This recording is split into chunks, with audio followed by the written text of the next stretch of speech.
everyone, it's your student teacher Angel and welcome for today's discussion. Today I will be discussing government, democracy, the Philippine political system, the historical development of the Philippine Constitution, and the rules of the three branches of government in protecting human rights. By the end of this video, you should be able to explain the meaning and importance of government, understand how democracy and governance work in the Philippines, and identify how the Constitution and the branches of government protect the rights of the people. This topic is important not only for our course but also for our preparation as future teachers and as future let takers. I will first explain the basic concepts of government and democracy, followed by the history of the Philippine Constitution and reasons for constitutional change, and the fundamental principles of constitutions, and finally, the legislative, executive, and judicial branches of government. Let's talk about government. So what is government? So when we say government, this refers to the system or group of people that has the authority to rule a country. So it makes the laws, implement policies, and ensures peace and order in society. So without government, the society would be disorganized and chaotic. So government is very crucial or important because it protects the rights of the people and provides public services such as education, healthcare, and security. It also promotes the justice, maintains orders, and helps the country develop socially and economically. Next, we'll talk about the basic concept of democracy and governance. So when we say democracy class, this is a form of government where power comes from the people. No? So the citizens choose their leaders through free and fair elections. So the people also participate by expressing opinions and holding leaders accountable.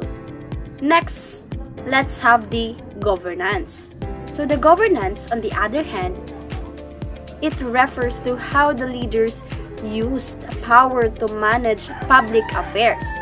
So the good governance means transparency, accountability, participation, and fairness in decision making. Now let's have the overview of the Philippine political system. The Philippines follows a democratic and republican system of government as stated in the 1987 Constitution. So this means that the people elect their leaders and government authority comes from the citizens. Then the Philippine government is divided into three branches. So we are familiar with the three branches, right? These are the executive, legislative, and judicial branches. So this division ensures balance and prevents abuse of power. Next, let's proceed to the historical development of the Philippine Constitution. Let's have first the pre-colonial governance. So before colonization, Filipinos lived in barangays led by the datu. Laws were based on costumes and traditions, and leadership was community-based. Do you understand? The second one is the Spanish and American periods. During the Spanish period, Filipinos were ruled by Spain with no constitution of their own. No? So during the American period, democratic ideas were introduced such as elections and civil rights, leading to the creation of 1935 Constitution. Next, let's talk about 1935, 1973, and 1987 constitutions. So let's talk first the 1935 Constitution. So it prepared the country for independence. And then the 1973 is the Constitution centralized power during martial law. And the last Constitution, which is the 1987 Constitution, restored democracy, strengthened human rights, and limited government power. Let's move on to the rationale for a new Philippine Constitution. Limitations of the 1987 Constitution. The 1987 Constitution was written after the People Power Revolution and the dictatorship. Its main goal was to bring back democracy and protect the rights of the people. Then some parts of the constitutions were written many years ago because society has changed. These provisions may no longer fit today's political, economic, and social situation. And also, government decisions sometimes take too long because of complicated procedures. Some government powers also overlap, causing confusion. In addition, limits on foreign investment are seen as barriers to economic growth. Let's move on to calls for constitutional reform. Many people, such as government leaders, experts, and ordinary citizens, have suggested changing the Constitution. This process is called constitutional reform or charter change. They believe changes may improve how the country is governed. Then, supporters think that changing the Constitution can help the government work better. They believe it can improve leadership, help the economy grow, and make government actions faster and more effective. And lastly is, opponents are concerned that constitutional changes might be abused by politicians. They fear leaders may use reforms to stay in power longer or reduce people's rights and freedom. Contemporary issues leading to constitutional change.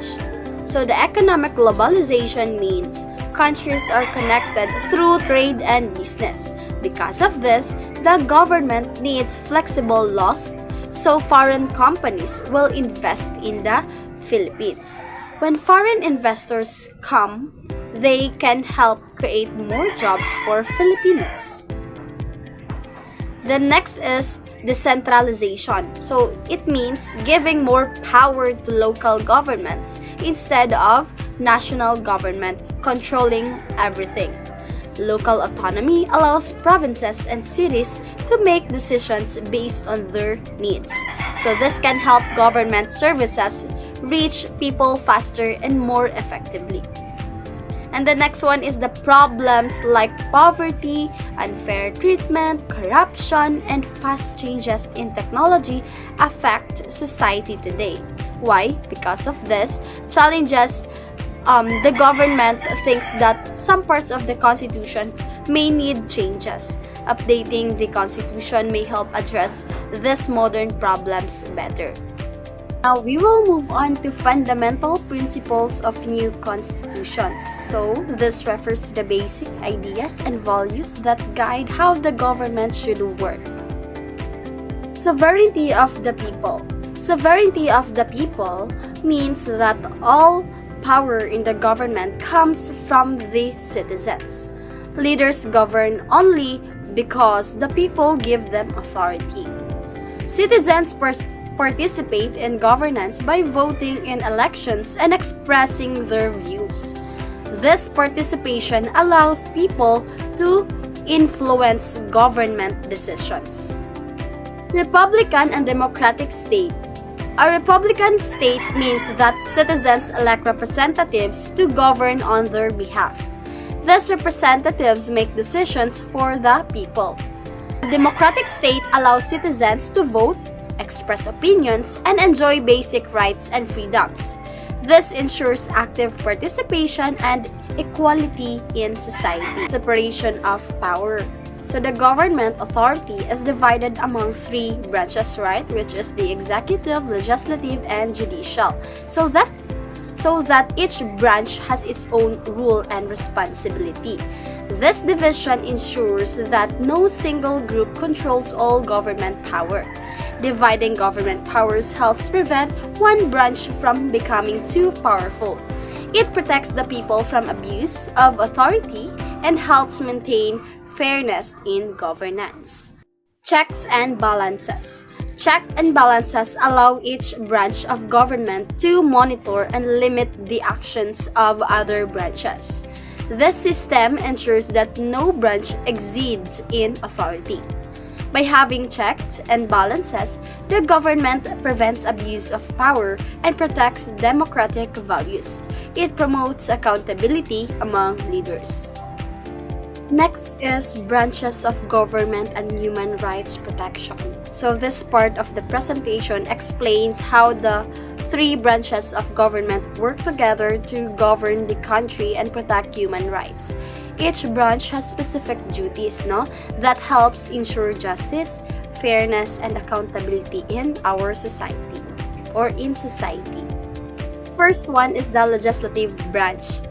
The structure and powers. So the legislative branch is known as the Congress of the Philippines, which is responsible for creating laws. It is made up of two chambers, the Senate and the House of Representatives, to ensure balanced lawmaking. Its main role is to make, amend, or repeal laws that affect the people. Processed. So a proposed law is called a bill, and it must go through several steps before becoming a law. This includes readings, committee discussions, and voting in both houses of Congress. Once approved, the bill is sent to the President for approval, or what we call veto.